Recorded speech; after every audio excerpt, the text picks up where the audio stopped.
తంబుర సితార నాదముతో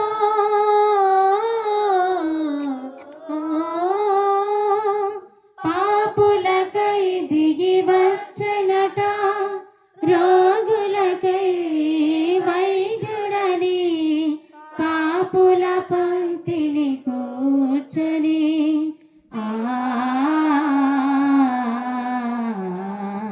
పాపులకై దిగి వచ్చనట, రోగులకై వైద్యుడని పాపుల పంక్తిని కూర్చని బిందులు చేసిన యేసునకే పేదల పాలిటి పెన్నిదికి తంబుర సితార నాదముతో క్రీస్తును వేడగరండి.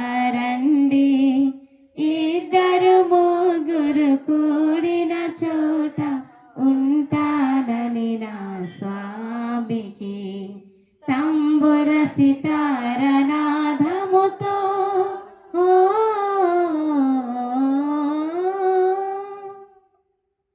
చేతులు జోడించి ఈ మహాపరిశుద్ధ దివ్య బలి పూజను ప్రారంభించబోతూ ఉండగా ఇప్పుడు విన్నవిచ్చినటువంటి ప్రతి విన్నపాన్ని ఆ దేవాతి దేవుని దివ్య పీఠము చెంత పెడుతూ మన వ్యక్తిగత అవసరతలన్నీ కూడా పరిశుద్ధ పీఠము చెంత పెడుతూ భక్తి విశ్వాసములతో ఆ దేవుడు మనపై చూపించేటువంటి అచంచల ప్రేమను మనము కూడా ఆ ప్రభు పైన ఉన్నటువంటి విశ్వాసాన్ని వ్యక్తపరుస్తూ ఈ యొక్క దివ్య బలి పూజను ప్రారంభించుకున్నాం.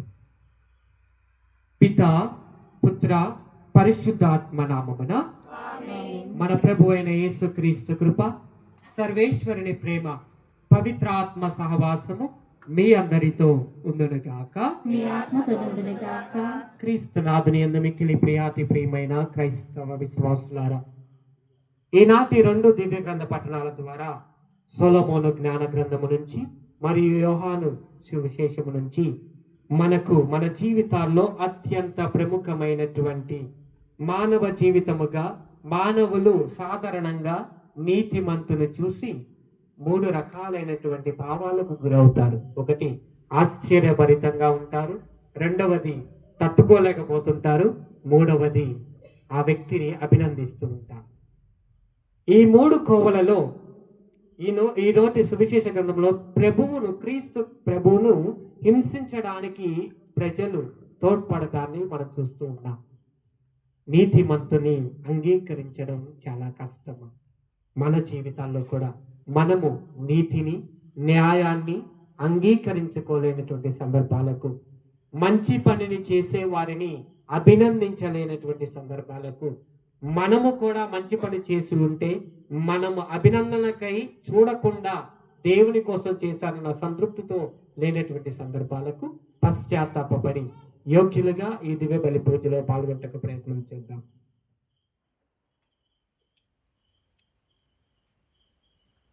సర్వశక్తి గల సర్వేశ్వరుని చెంతను సహోదరి సహోదరులారా, మీ చెంతను నా పాపములు ఒప్పుకొనుచున్నాను. ఏలైనా తలంపు చేతను, వాక్కు చేతను, క్రియల చేతను, అశ్రద్ధ చేతను బహు పాపములు చేసి తిని, ఇది నా తప్పు, ఇది నా తప్పు, ఇది నా గొప్ప తప్పు. అందుచేత నిత్య కన్యకైన పరిశుద్ధ మరియ మాతను, సకల దూతలను, పునీతులను, సహోదరి సహోదరులారా, మిమ్మును నా కొరకు మన ప్రభువైన సర్వేశ్వరుని ప్రార్థింపవలెనని బ్రతిమాలుకొనుచున్నాను. సర్వశక్తి గల సర్వేశ్వరుడు మనకు దయచూపి మన పాపములు మన్నించి మనలను నిత్య జీవమునకు చేర్చునుగాక.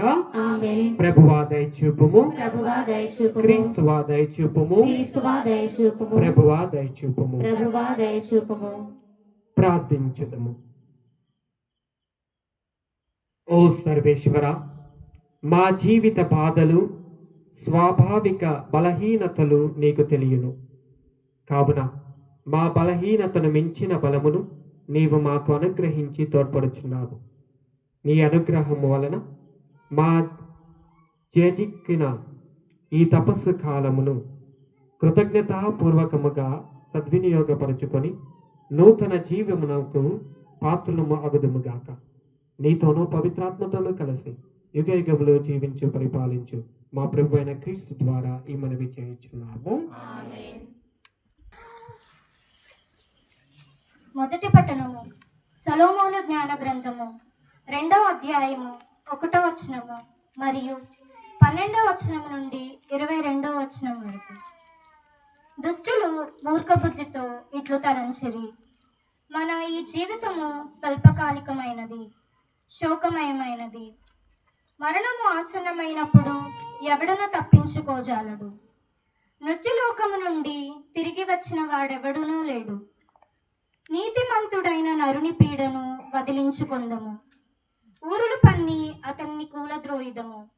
అతనికి మన కార్యములు గిట్టుటలేదు. మనము ధర్మశాస్త్రమును పూర్వాచారములను పాటించుటలేదని అతడు మనలని నిందించుచున్నాడు. తాను భగవంతుని అనుభవమునకు తెచ్చుకొనిననియు తాను దేవుని బిడ్డడనియు అతడు చెప్పుకొనుచున్నాడు. అతని పోగడలు మన భావములకు విరుద్ధముగానున్నవి. కావున అతనిని ఎంత మాత్రము సహింపరాదు. అతడు ఇతరుల వంటి వాడు కాదు.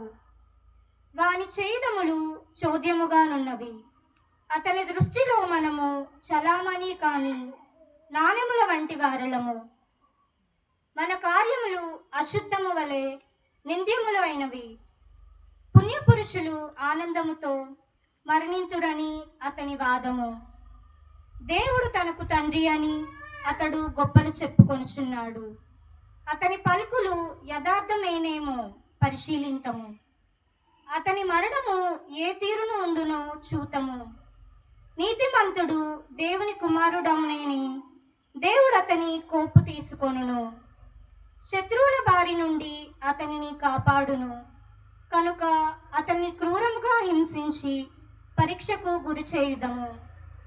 అతని శాంతాభావము ఏ పాటిదో, సహనాభావము ఎంత గొప్పదో పరీక్షించి చూతము.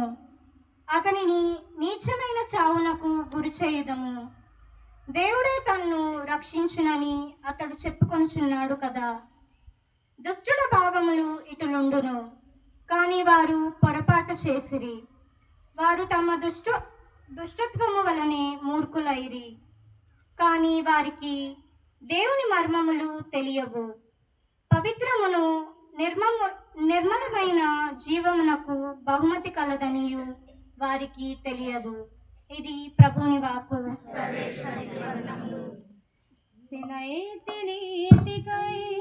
దప్పికైన దూపివోలే నా ఆత్మ నీకై తపించుచున్నది, నా ఆత్మ నీకై తపించుచున్నది. సెలయేటి నీటికై దప్పికైన దూపివోలే నా ఆత్మ నీకై తపించుచున్నది, నా ఆత్మ నీకై తపించుచున్నది. దర్శింతును దేవా నిన్ను దరి చేరగరావా, నన్ను దర్శింతును దేవా నిన్ను దరి చేరగరావా, నన్ను ఆరాట పడినాను నీ దివ్యమోమును చూడ, రక్షించుచున్నాను ద్రవించు హృదయమున. ఆరాట పడినాను నీ దివ్యమోమును చూడ, రక్షించుచున్నాను ద్రవించు హృదయమున. స్మరించిన దేవా నిన్ను విడువగు దేవా, నన్ను స్మరించిన దేవా నిన్ను విడువగు దేవా, నన్ను సెలయేటి నీటికై దప్పికైన దూపివోలే నా ఆత్మ నీకై తపించుచున్నది, నా ఆత్మ నీకై తపించుచున్నది. ప్రభువు మీతో ఉందని గాక. మీ ఆత్మకు నిందునుగాక. పునీత యోహాను గారు రాసిన పవిత్ర సువిశేషములోని భాగము. ప్రభువా మీకు మహిమ కలుగునుగాక. యోహాను శుభవార్త 7వ అధ్యాయము పవిత్ర వచనములు 1 నుండి 2 వరకు, 10వ వచనము మరియు 25 నుండి 30 వరకు. ఆ కాలములో యూదులు యేసును చంప యత్నించుచున్నందున ఆయన యూదులలో సంచరింపక గలిలియాలో పర్యటింపసాగెను. యూదులు పర్ణశాలల పండుగ దగ్గర పడుచునచే ఆయన సోదరులు పండుగకు వెళ్ళిన పిదప ఆయన కూడా బహిరంగముగా కాక రహస్యముగా అచ్చటికి వెళ్ళెను. యెరూషలేములో కొందరు ప్రజలు, వారు చంప యత్నించుచున్నది ఈయనను కాదా? ఇదిగో ఈయన ఇక్కడ బహిరంగముగా మాట్లాడుచున్నారు. అయినను ఎవరును ఈయనను పల్లెత్తు మాట అనుతలేదు. ఈయన క్రీస్తు అని అధికారులు కూడా నిజముగా ఎరిగి ఉందురు. ఈయన ఎక్కడి వాడో మనము ఎరుగుతాము, కానీ క్రీస్తు వచ్చినప్పుడు ఆయన ఎక్కడి నుండి వచ్చునో ఎవరికి తెలియదు అని పలికింది. అప్పుడు యేసు దేవాలయమున బోధించుచు ఎలుగెత్తి, మీరు నన్ను ఎరుగుదురా? నేను ఎక్కడి నుండి వచ్చితేనో మీకు తెలియదా? నేను స్వయముగా రాలేదు, నన్ను పంపినవాడు సత్య స్వరూపుడు. ఆయనను మీరు ఎరుగరు, నేను ఆయనను ఎరుగుదును. ఎలైనా నేను ఆయన యొద్ద నుండి వచ్చి ఉన్నాను అని చెప్పాను. వారు ఆయనను పట్టుకొని యత్నించిరి, కానీ ఆయన గడియ ఇంకనూ రానందున ఎవడును ఆయనపై చేయి వేయలేదు. ఇది క్రీస్తు సువిశేషము. క్రీస్తువా మీకు స్తుతి కలుగును గాక.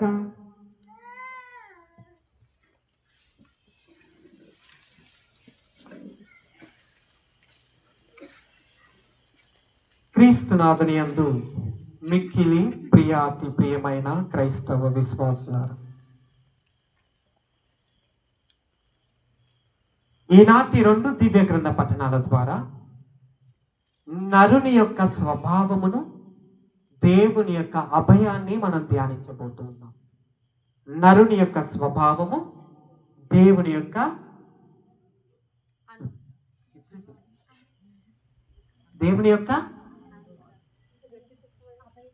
అభయాన్ని మనము ధ్యానించబోతున్నాం.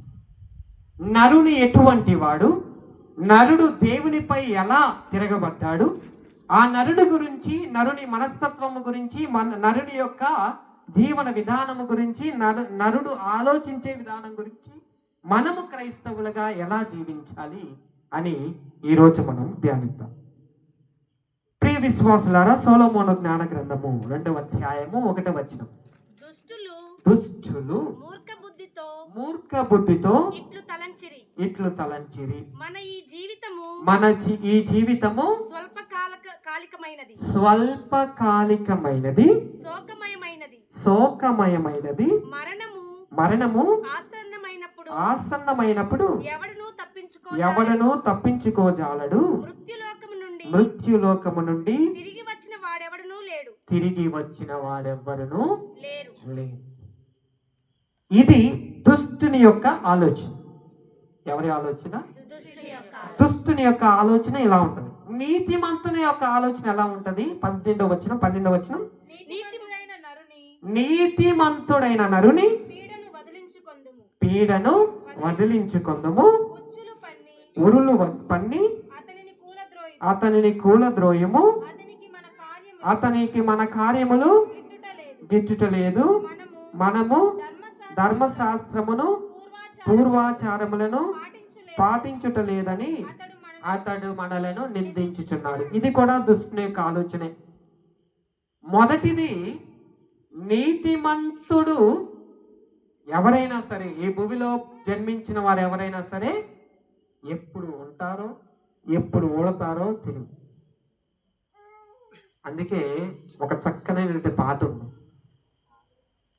గాలి బుడగ వంటిది తనువు,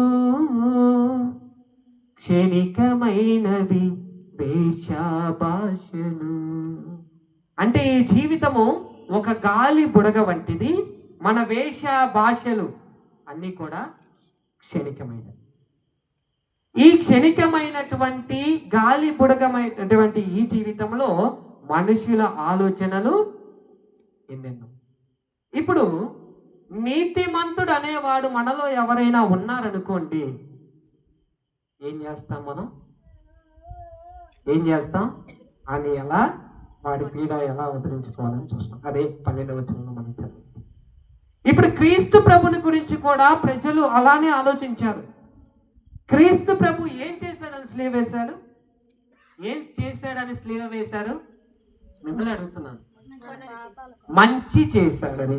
అంటే వాళ్ళకి వచ్చినటువంటి కారణాలు ఏంటంటే, సాబత్తు రోజున, విశ్రాంతి దినము రోజున స్వస్థతలు చేశాడని, ఇంకా ధర్మశాస్త్రాన్ని తిరగరాస్తున్నాడని, అలాంటి రకరకాలైన నిందలు క్రీస్తు మీద వేసి ఆయనను శిలువ మరణానికి గురి చేశారు. ఇప్పుడు మన జీవితము కూడా అలానే ఉంటది. మంచి చేస్తే చాలా చేదైందండి. చేదుగా ఉండేది వేప. నిజం చాలా చేదుగా ఉంటది కదా. నిజాన్ని జీర్ణించుకోండి. నిజం అనేది చాలా చేదుగా ఉంటది, వర్ణనారహితము. మనం వర్ణించలేము నిజాన్ని. ఇప్పుడు ఒక వ్యక్తి ఒక మంచి పని చేశాడంటే 10 మంది ఉంటే 10 మందిని సంతోషపరచడం ఒక వ్యక్తి వల్ల కాదు. ఒక మంచి పని చేశాడంటే ఆశ్చర్యపడేవారు ఉంటారు, ఇంకా ద్వేషించేవారు ఉంటారు, ఇంకా ఆనందపడేవారు ఉంటారు, నిందలు వేసేవారు ఉంటారు, ఈయన అంతే ఎలా చూడాలని చూసే వాళ్ళు కూడా ఉంటారు కదా. ఇప్పుడు క్రీస్తు ప్రభు చేసినటువంటి పనులకు కూడా ఆశ్చర్యపోయిన వారు ఉన్నారు, తన శిష్యులు. ఆనందపడిన వారు ఉన్నారు, స్వస్థత పొందిన వారు. ద్వేషించిన వారు కూడా ఉన్నారు, పరిచయులు, ధర్మశాస్త్ర బోధకులు. మనము కూడా మంచి పని చేసినప్పుడు ద్వేషిస్తూనే ఉంటారు. మనము కూడా మంచి పని చేసినప్పుడు మన చేసే పనులు చూసి ఆశ్చర్యపడిపోయే వాళ్ళు కూడా ఉంటారు. మనం చేసిన పనిని చూసి అభినందించే వారు కూడా ఉంటారు, కుళ్ళుకునే వాళ్ళు కూడా ఉంటారు. మరి మనము దేనికి ప్రాధాన్యత ఇస్తున్నాం? ఇందులో మన స్వభావం అని మనం ఒకసారి పరిశీలించుకొని చూద్దాం. మనం ఆశ్చర్యపోయేటటువంటి వారికి చెందిన వారమా? ఆనందపడే వారికి చెందిన వారమా? ద్వేషించే వారికి చెందిన వాళ్ళమా? కుళ్ళుకునే వారికి చెందిన వాళ్ళమా? ఇంకా పగపట్టి ఇదంతా చూడాలని చూసే వాళ్ళకి చెందిన వాళ్ళమా? ఒకసారి పరిశీలించుకొని చూద్దాం. ఇందులో ఎవరికి చెందిన వాళ్ళము? ఇలా ఉంటే మన జీవితం ఎలా ఉంటుంది? దేవుడికి ఇష్టమైన వారిగా ఉండాలంటే మనం ఎలా ఉండాలని కేవలం 5 నిమిషాల్లో చూద్దాం.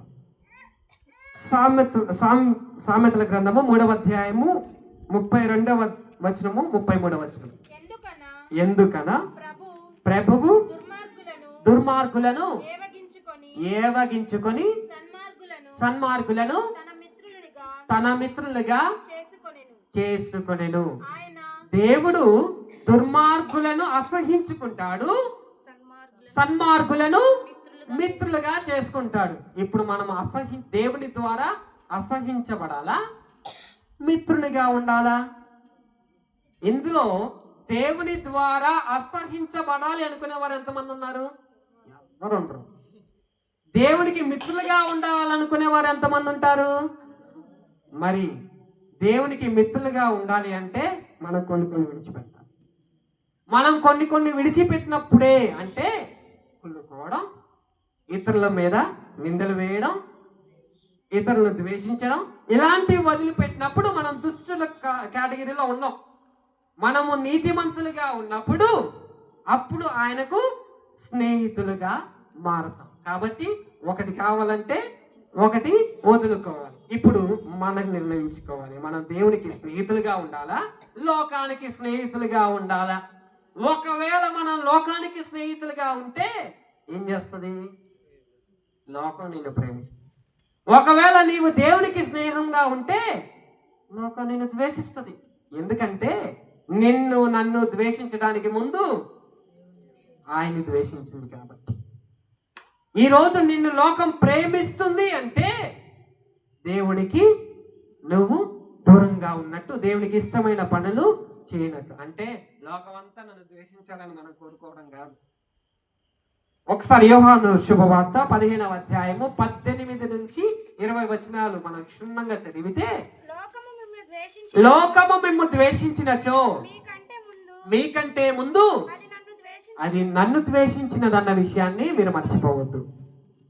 నీకంటే ముందు లోకం నిన్ను ద్వేషిస్తుంది అంటే మీ అందరికంటే ముందు ఆ క్రీస్తు ప్రభుని ఈ లోకము ద్వేషించింది. మోముపై ఉమ్ము ఊసింది, కొరడాలతో కొట్టింది, ఇంకా మేకులతో దిగకొట్టింది. నీకంటే ముందు అనేకమైన హింసలు ఆయన అనుభవించాడు. చెడు మాటలు అన్నారు, ఆయన అంతు చూద్దాం, ఆయన అంతం చేద్దామని ఎంతో మంది అనుకున్నారు. నిన్ను ఈ లోకం అలా అనుకుంటే సంతోషపడు, ఎందుకంటే నీవు దేవునికి చెందిన వాడవు కాబట్టి ఈ లోకం నిన్ను ద్వేషిస్తుంది. ఒకవేళ అక్కడే ఉంటుంది 19వ వచనం మనకు, మీరు లోకమును చెందిన వారైతే లోకము మిమ్ము ప్రేమించేది. మీరు దేవునికి చెందిన వారు కాబట్టి లోకం మిమ్ము ద్వేషిస్తుంది. అంతే, వెరీ సింపుల్.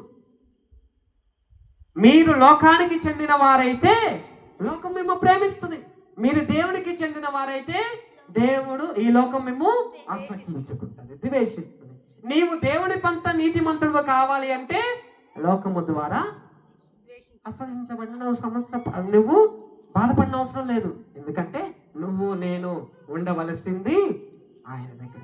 మన ఫాదర్ గారు ఎప్పుడు ఒక మాట చెప్తుంటారు, మన పేర్లు ఎక్కడ రాయబడి ఉండాలంట, ఆ గ్రంథంలో రాయాలంటే ఈ లోకంలో ఉన్నటువంటి పుస్తకాలతో మన పని, ఈ లోకంలో ఉన్నటువంటి మనుషులతో మనకు సంబంధం లేదు.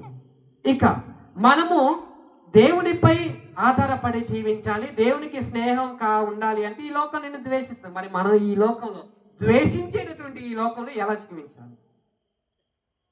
నిన్ను ద్వేషించేటటువంటి ఈ లోకంలో, నిన్ను ద్వేషించేటటువంటి ఈ మనుషుల మధ్యలో నీవు ఎలా జీవించాలి? సాధ్యమా?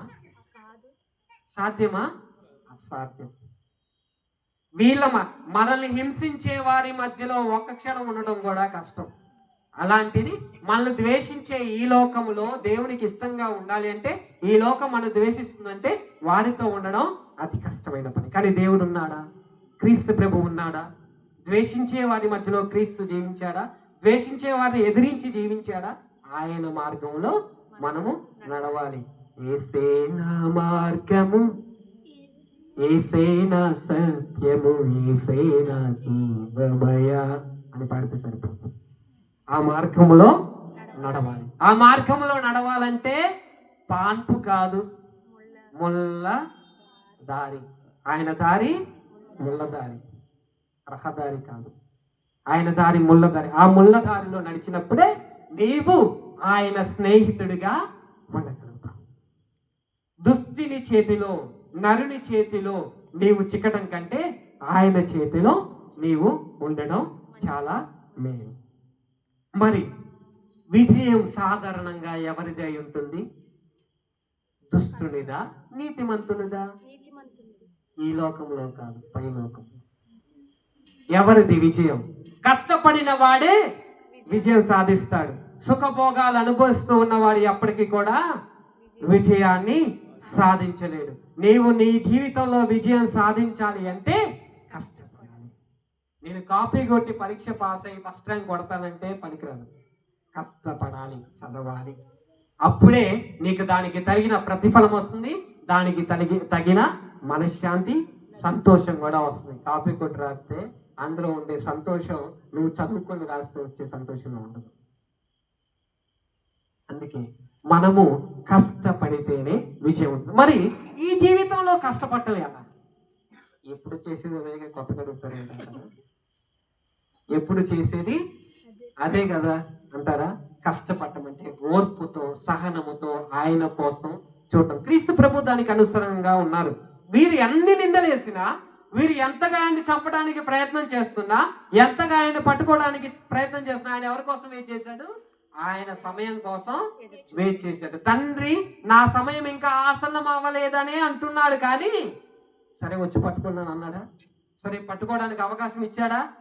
నా సమయం ఇంకా ఆసన్నం అవ్వలేదు అనే చెప్తున్నాడు. మనము కూడా సమయ స్ఫూర్తి కలిగి ఉండాలి. మనము యెషయా గ్రంథము 53వ అధ్యాయము 3వ వచనం నుంచి 5వ వచనం వరకు. ప్రజలు అతనిని చిన్న చూపు చూసి తృణీకరించిరి. అతడు అతడు విచారగ్రస్తుడును విచారగ్రస్తుడును బాధామయమైన వాడు, నరులు అతని వైపు చూచుటకైనా నరులు అతని వైపు చూచుటకైనను ఇష్టపడుటలేదు. జనులు అతనిని తిరస్కరించుటచే మనం అతన్ని లెక్క చేయలేదు. అయినను అతడు మన బాధలను భరించెను, మన దుఃఖములను వహించెను. ప్రభు అతనిని మోది శిక్షించి దుఃఖపెట్టునని మనము భావించితిమి. కానీ అతడు మన తప్పిదముల కొరకు గాయపడెను. అంతే. మనము ఈ లోకములో ఒకరి శ్రేష్ఠ జీవితాన్ని, ఒకరి మంచి జీవితాన్ని కోరుకున్నప్పుడు దేవుడు ఆయనకి విజయాన్ని ప్రసాదిస్తాడు. మనం ఇందాక చదివినటువంటి సొలొమోను జ్ఞాన గ్రంథము 2వ అధ్యాయం 1వ వచనంలో చదివిన విధంగా ఈ లోకంలో మరణాన్ని జయించిన వారు ఎవరు లేరు, ఒకే ఒక వ్యక్తి, క్రీస్తు ప్రభు. మరణాన్ని జయించి పునరుత్థానుడై లేచినటువంటి ఒకే ఒక వ్యక్తి క్రీస్తు ప్రభు. ఎందుకని? చనిపోయి మూడో రోజు లేచాడు కాబట్టి పునరుత్థానం అంట. ఎందుకని? ఈ లోకంలో ద్వేషాన్ని సహించాడు, ఓర్చుకున్నాడు, ఆయన సమయం కోసం వేచి ఉన్నాడు. మనం కూడా ఆ దేవుని సమయం కోసం వేచి ఉండాలి. పరీక్ష రాయగానే రిజల్ట్ వచ్చేస్తుందా? వెయిట్ చేయాలి కదా అది అనౌన్స్ చేసే వరకు. అలానే మనము కష్టపడినప్పటికీ ఆయన సమయం కోసం వెయిట్ చేయాలి. ఓర్పుతో సహనముతో ఆయన కోసం వేచి ఉండాలి. ఇప్పుడు చూద్దాం, మనము ఏ కేటగిరీకి చెందిన వాళ్ళు? దుష్టుల కేటగిరీగా చెప్పడానికి చెప్తాం. ఆశ్చర్యపడే వారికి చెందిన వాళ్ళమా, లేక అసహించుకునే వారికి, ద్వేషించే వారికి చెందిన వారమా? వారి వలె ఉంటున్నామా? లేక మనము దేవుని చేసిన పనులకు ఆనందించే వారిలాగా ఉంటున్నామా? లేక మనము ఎప్పుడు వీరి అంత చూద్దామా అని చూసేలాగా ఉంటుంది? మన మనస్సులను మనం ఒకసారి పరిశీలించుకొని చూద్దాం. ఎలాంటి మనస్తత్వము కలిగి మనం జీవిస్తున్నాం? ఒకవేళ ఇలాంటి మనస్తత్వాలు కలిగి జీవిస్తే దేవునికి స్నేహితులుగా మనం ఉండలేము. దేవునికి స్నేహితులుగా, దేవునికి ప్రియమైన బిడ్డలుగా ఉండాలంటే ఇవన్నీ వదిలేయాలి. ఇవన్నీ వదిలేసినప్పుడే, ఇవన్నీ పక్కన పెట్టినప్పుడే మనము దేవునికి ప్రీతికరమైన, దేవునికి స్నేహముగా ఉండేటటువంటి బిడ్డలుగా మనం ఉండగలుగుతామే. కానీ ఇవన్నీ మనసులో పెట్టుకొని ఒకరి అంతము కోసం మనం చూసినప్పుడు మనము ఎప్పటికీ ఆయన స్నేహితులము అనిపించుకోము. కాబట్టి ప్రియ విశ్వాసులారా, దీని ద్వారా మనము నేర్చుకోవాల్సింది ఏంటంటే, ఎవరైనా మంచి చేసినప్పుడు వారిని మంచి చేయమని ప్రోత్సహించడానికి ప్రయత్నం చేయాలి, కానీ ఎలా తొక్కు వేయాలని చూడాలి. మానవాత్మగా మనం చేసేటువంటి లక్షణాలు, మనం ఉండేటటువంటి విధానం అలా ఉంటుంది. క్రీస్తు ప్రభు మంచి చేశారు, కానీ ఆయనను చంపివేయడానికి ప్రయత్నం చేశారు.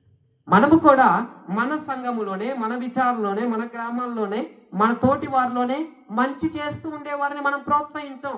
10 మంది ఉంటే నిన్న ఎవరో నాతో అన్నారు, నాకు అప్పుడు గుర్తులేదు, కానీ 10 మంది ఉంటే 10 మందిని ఆనందపరచడం అంత సాధారణం కాదు. అందరినీ మనం సాటిస్ఫై చేయాలి, కానీ చేయగలిగినంత వరకు చేసినప్పుడు, మన ఆ మంచిని అంగీకరించినప్పుడు దేవుడు మనల్ని ఆశీర్వదిస్తాడు. ఆయనకు స్నేహితులుగా మనము ఉండగలుగుతాం. కాబట్టి ఈ దివ్య బలి పూజలో మనము కొనసాగుతూ ఉండగా మనము దేవునికి ప్రీతికరమైన బిడ్డలుగా ఉండడానికి ప్రయత్నం చేస్తూ, క్రీస్తుని పోలి క్రీస్తు మార్గములో నడిచే బిడ్డలుగా ఉండడానికి ప్రయత్నం చేస్తూ, ఈ యొక్క మానవ బలహీనతలను వదిలేసి లోకానికి చెందిన వారమే కాక దేవునికి చెందిన వారమై జీవించడానికి ప్రయత్నం చేద్దాం.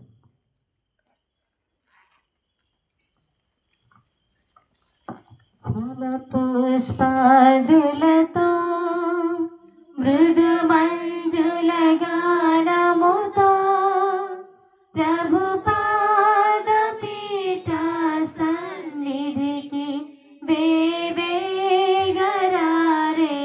అర్పణకు ఫల పుష్పాదులతో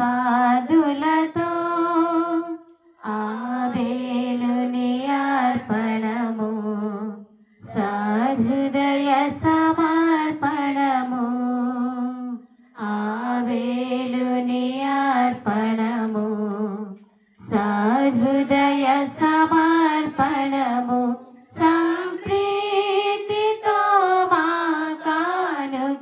కలన్ అర్పించ మనమిట చేరితిమి సంప్రీతితో మా కానుకలన్ అర్పించ మనమిట చేరితిమి ఫల పుష్పాదులతో.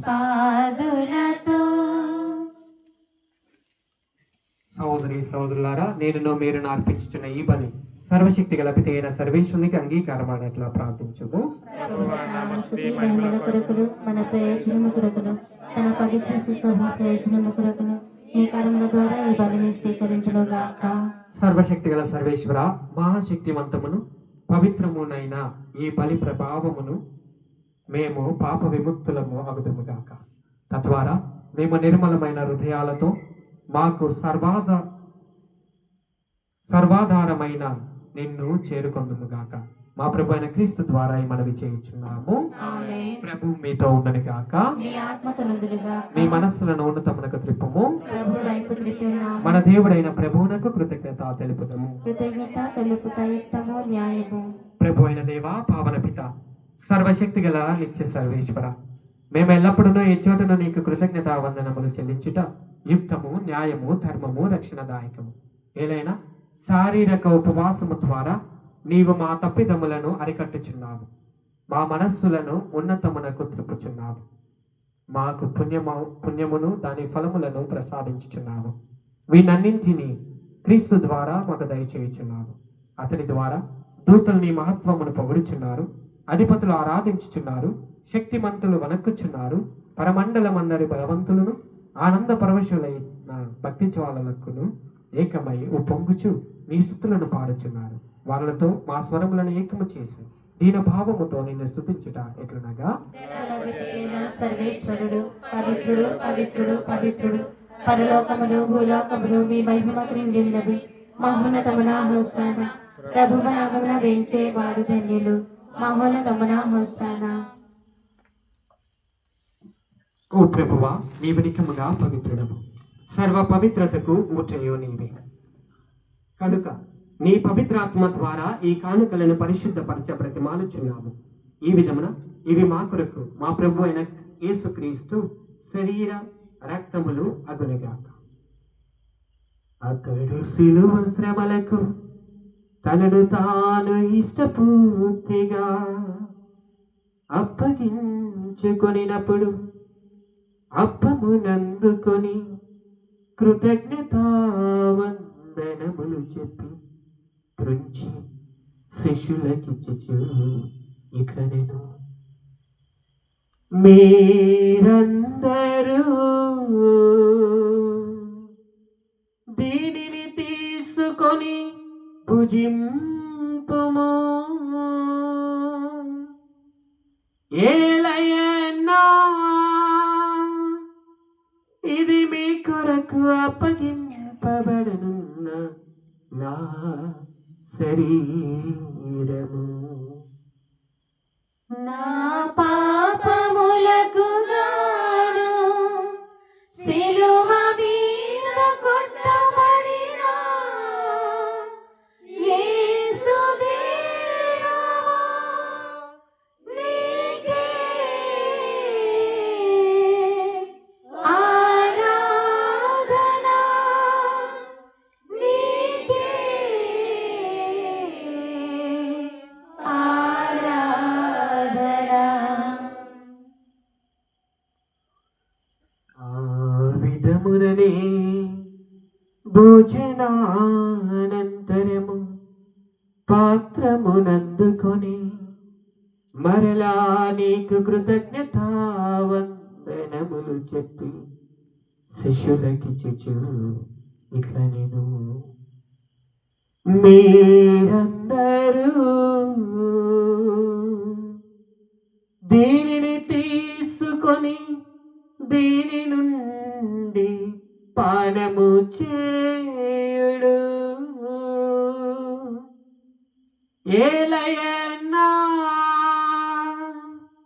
ఇది నూతన నిత్య నిబంధన యొక్క నా రక్తపు పాత్రము. ఇది మీ కొరకును అనేకుల కొరకును పాప పరిహారమునకై దారబోయబడును. దీనిని నా జ్ఞాపకార్థము చేయుడు. నా పాపములకు గాను శిలువ మీద చిందబడిన యేసు రక్తమా, నీకే ఆరాధన, నీకే ఆరాధన. ఇది విశ్వాస రహస్యము. ప్రభువా, మిమ్మల్ని మరల ప్రకటించదము, మేము పాఠము చాటుదము, నేను మరల వచ్చే వరకు వేచి ఉండము. కనుక తండ్రి, క్రీస్తు మరణమును ఉత్థానమును స్మరించుచు జీవమునస్సుకు ఈ అప్పమును రక్షణ పాత్రమును నీకు సమర్పించుచున్నాము. నీ సముఖమున నిలిచి నీకు పరిచర్య చేయటకు మమ్మ పాత్రలుగా చేసినందుకు నీకు వందనములు తెలుపుచున్నాము. క్రీస్తు శరీర రక్తములందు పాలివార మగమమ్ము పవిత్రాత్మ ద్వారా ఐక్యపరచమని బ్రతిమాలుచున్నాము. ఓ ప్రభువా, ప్రపంచమంతటా వ్యాపించి ఉన్న నీ శ్రీ సభను జ్ఞాపకం ఉంచుకును. మాలియో జగద్గురువును, మా జోసఫ్ రాజారావు పీఠాధిపతిని, గురువులందరితో పాటు మమ్మను నీ ప్రేమయందు పరిపూర్ణులను చేయము. ప్రభువా, ప్రత్యేక విధంగా నిన్న మా విచారం నుంచి మేము చేసినటువంటి యాత్రలో మాకు తోడుగా ఉన్నందుకు మీకు కృతజ్ఞత తెలుపుతున్నాము. ఇక్కడ సమావేశమైన నీ బిడ్డలందరినీ కూడా ప్రేమతో నీ రాజ్యమునకు, నీ యొక్క ప్రేమకు సాక్షులుగా ఉండే బిడ్డగా మనందరినీ కూడా ఆశీర్వదించండి. ముఖ్యంగా పసల శ్రీవరాజు, మేరీ కుటుంబమును దీవించి ఆశీర్వదించమని, వారి యొక్క ఉద్దేశములన్నింటినీ కూడా తీర్చమని ప్రార్థిస్తున్నాము. వరపర్ల రమేష్ వారిని ఆశీర్వదించి కాపాడమని, వారి కుమార్తెకు ఆశీర్వదించమని ప్రార్థిస్తున్నాము. అదేవిధముగా ఈ దివ్య బలి పూజలో ముందుగా ప్రకటించిన ప్రతి విన్నపాన్ని కూడా నీ చెంతకు చేర్చుకొని వారికి కావాల్సిన నిత్య అవసరతలన్నీ కూడా తీర్చమని, వారి యొక్క ప్రతి విన్నపాన్ని ప్రార్థనను కూడా నీ చెంత ప్రకారం నెరవేర్చమని ప్రార్థిస్తున్నాము. మా ప్రార్థన సహాయం కోరిన వారిని మేము ఎవరెవరికైతే మై కోసం ప్రార్థిస్తామని మాట ఇచ్చామో వారందరినీ కూడా దీవించి వారి ఉద్దేశాలను ఆశీర్వదించమని ప్రార్థిస్తున్నాము. ఉత్తానముకి నమ్మకతో చనిపోయిన మా సోదరి సోదరులను నీ కనికర మందు చనిపోయిన వారందరినీ జ్ఞాపకం ఉంచుకును. వారిని దివ్య ప్రకాశంలోనికి చేర్చుకును. మా అందరిపై దయచూపి దేవుని కన్యత లేకు మన మాతతోనూ పునీత అపోస్తులతోనూ ఆది నుండి నీకు సేవ చేసిన పుణ్యాత్ములందరితోనూ మాకు నిత్య జీవంలో భాగంలో దయచేయము. అప్పుడు వారితో కలిసి మేము మీ కుమారుడైన యేసుక్రీస్తు ద్వారా నేను స్తుతించి మహిమపరచుదము. క్రీస్తు ద్వారా, క్రీస్తుతో, క్రీస్తునందు సర్వశక్తి గల పితైన సర్వేశ్వర పవిత్రాత్మతో ఏకమైన మీకు యుగ యుగములో గౌరవ మహిమలు కలుగును గాక. ఆమేన్. మన రక్షకుడు ఇచ్చిన పరమోపదేశం అనుసరించి ప్రార్థింప సాహసింప. మా యొక్క తండ్రి, మీ నామము పూజింపబడుగాక, మీ రాజ్యము వచ్చునుగాక, మీ చిత్తము పరలోకమందులో నెరవేరినట్లు భూలోకమందులో నెరవేరునుగాక. నానాటికి కావలసిన మా ఆయనము మాకు నేర్పి అనుగ్రహింపుము. మా యొక్క అప్పుబడిన వారిని మేము మన్నించినట్లు మా అప్పులను మీరు మన్నింపుము. మా పుస్తకం ఎందుకు ప్రవేశపెనగాక, కీడులను రక్షింపుము. ప్రభువా, అన్ని కీడుల నుండి మమ్మల్ని రక్షింపము. మా ఈ రోజుల్లో మాకు శాంతిని ప్రసాదింపము. మీ దయానుగ్రహం వలన పాపము నుండి మమ్మల్ని విముక్తులను చేసి అన్ని కలతల నుండి సర్వదా కాపాడము. మేము మోక్షానందమును మా రక్షకుడైన యేసుక్రీస్తు ఆగమమును నిరీక్షించుచున్నాము. నిరంతరము మీదే రాజ్యము, మీదే అధికారము, మీదే మహిమ. శాంతిని నీకు అనుగ్రహించుచున్నాను, నా శాంతిని మీకు ఇచ్చుచున్నాను అని అపోస్తులతో వచించిన ప్రభు అయిన యేసు, మా పాపలను లెక్కింపగా నీ స్త్రీ సభ విశ్వాసమును వీక్షింపము. నీ చిత్త ప్రకారము నీ సభకు శాంతిని ఐక్యమును అనుగ్రహింపము. యుగయుగములు జీవించి పరిపాలించు ప్రభువా. ఆమేన్. ప్రభుని శాంతి ఎల్లప్పుడూ మీతో ఉండును గాక. మీ ఆత్మతో ఉండునుగాక. ఒకరికొకరు సమాధానము తెలుపుకొందము. సర్వేశ్వరుని గొర్రెపిల్ల, లోక పాపములను పరిహరించు ప్రభువా, మాకు దయచూపుము. సర్వేశ్వరుని గొర్రెపిల్ల, లోక పాపములను పరిహరించు ప్రభువా, మాకు దయచూపుము. సర్వేశ్వరుని గొర్రెపిల్ల, లోక పాపములను పరిహరించు ప్రభువా, మాకు శాంతిని దయచేయుము.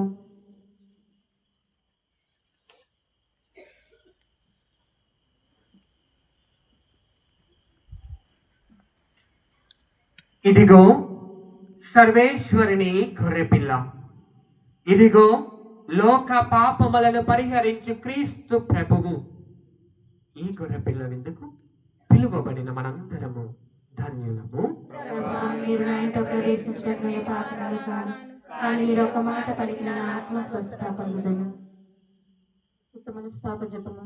సర్వేశ్వర స్వామి దేవుడవారు మితిలేని సకల మేలుల స్వరూపులై ఉండటం వలన సకల వస్తువుల కంటే మిమ్మల్ని అధికముగా ప్రేమించున్నాను. మీకు నా పాపముల చేత ద్రోహం చేసినందువలన మహా మనస్తాపడుచున్నాను స్వామి, మహా దుఃఖపడుచున్నాను స్వామి, మహా ఉత్తమనస్తాపడుచున్నాను స్వామి. ఇక మీదట ఇకొక నాటికి ఇటువంటి పాపములను చేయనని నిండు మనసుతో గట్టి ప్రతిజ్ఞ చేయుచున్నాను స్వామి. ఆమేన్.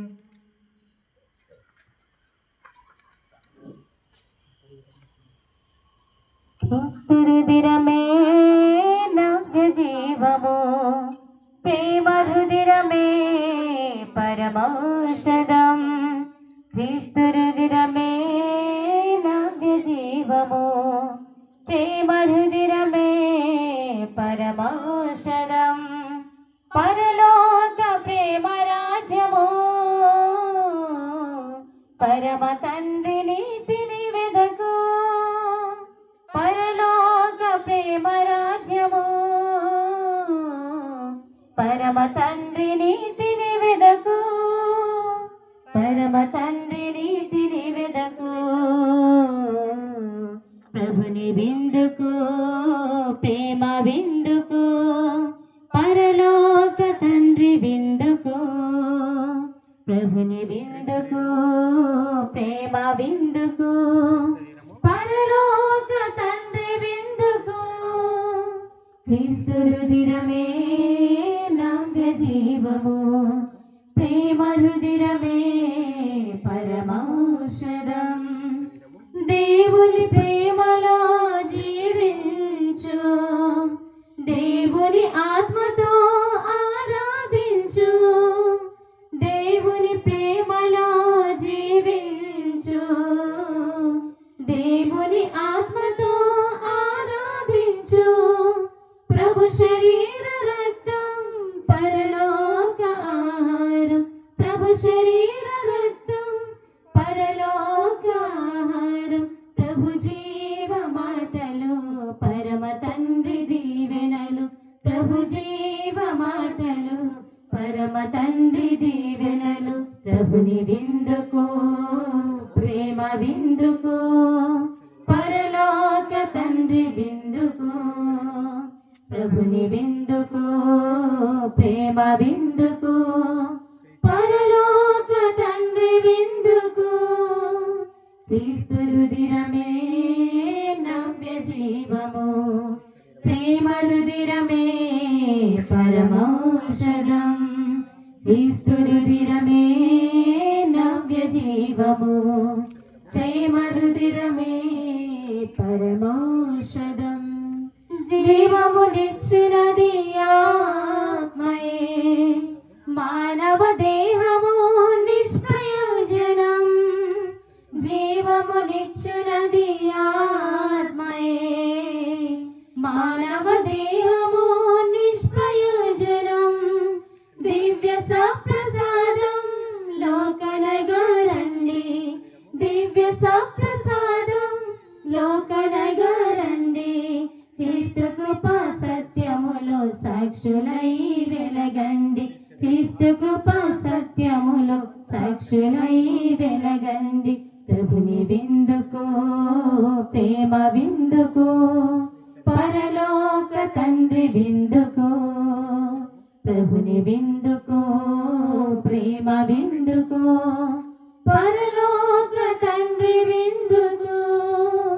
క్రీస్తు రుదిరమే నవ్య జీవము, ప్రేమ రుదిరమే పరమౌషధం.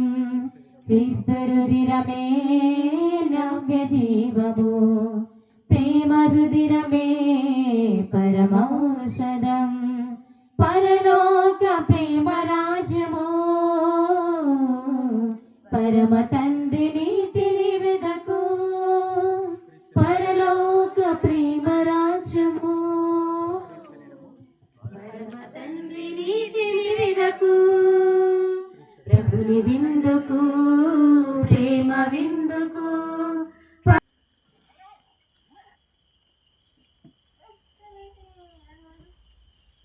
సన్యాసాలు చేసిన చెప్పము. క్రీస్తుని ఆత్మమా క్రీస్తుని శరీరమా క్రీస్తుని రక్తమా క్రీస్తు పట్ల ఉండే కార్పణేలా నన్ను కడగండి. క్రీస్తు అనుభవించిన కష్టమా నాకు ధైర్యం కలిగినట్లు చేయండి. మంచి యేసువా మీ గాయముల లోపల నన్ను దాచుకొనండి. నేను మిమ్మల్ని ఎడబాయినట్లు చేయకండి. దుష్టశత్రుల చేతిలో దొరకకుండా నన్ను కాపాడండి. నా మరణ సమయమందు మీరు నన్ను పిలుచుకొనండి. నన్ను మీ సన్నిధికి రాచేయండి. అప్పుడు మీ పునీతులతో కూడా ముగింపు లేని కాలము నేను మిమ్మల్ని స్తుతించుదును గాక.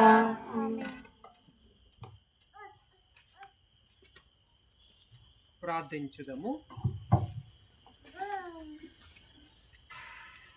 ఓ ప్రభువా, గడిచిన జీవిత విధానమును విస్మరించి పాత దశ నుండి నూతన దశకు చేరుకొనుచున్న మమ్ము కరుణింపు. మేము పూర్వపు పాప స్వభావమును వినాడి క్రొత్త మనస్తత్వముతోను నూతనీకరింపబడి పవిత్రమైన మనస్సులతో జీవించుదుముగాక. మా ప్రభు అయిన క్రీస్తు ద్వారా ఈ మనవి చేయించున్నాము.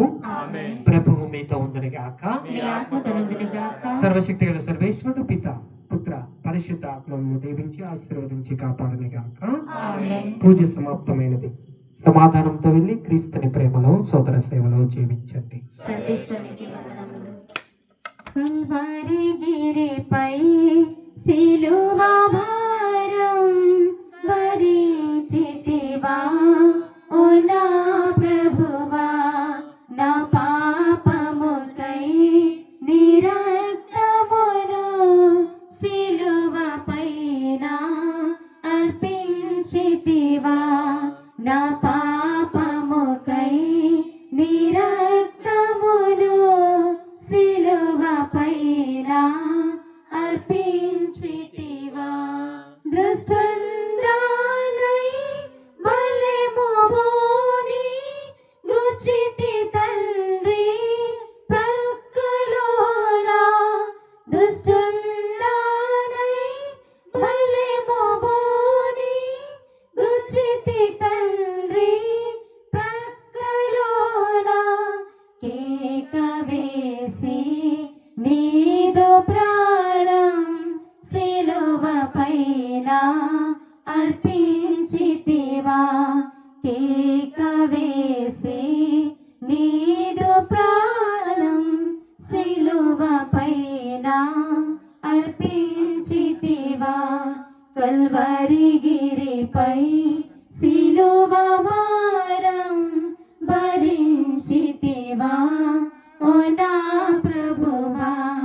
నా పాపముకై నీ రక్తమును సిలువ పైన అర్పించితివా.